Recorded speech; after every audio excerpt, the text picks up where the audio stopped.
என்னையும் அவங்களையும் ஒரே மாதிரி ட்ரீட் பண்ணுறீங்களா? இது சராசரியாக நம்ம வீட்டில் இருந்து, நம்ம ஃப்ரெண்ட்ஸ் சர்க்கிளில் இருந்து, நம்ம படித்த இடங்கள்ல இருந்து, ஒர்க் பண்ணுற இடங்கள்ல இருந்து எல்லா இடத்துலையும் கேட்குற ஒரு நார்மல் சென்டென்ஸ். இதோட ரீசன் என்ன தெரியுமா? நடுவு நிலைமை.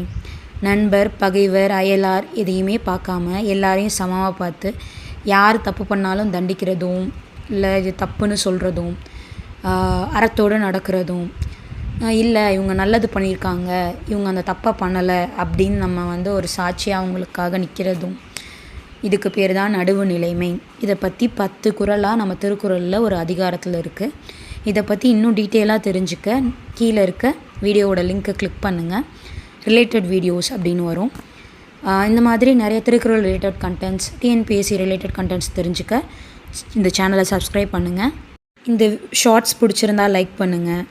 உங்கள் ஃப்ரெண்ட்ஸ் யாருக்காவது திருக்குறள் பற்றியோ டிஎன்பிஎஸ்சி ரிலேட்டட் கண்டென்ட்ஸோ தேவைப்படும்னு நினச்சிங்கன்னா மறக்காமல் ஷேர் பண்ணுங்கள். நன்றிகள்.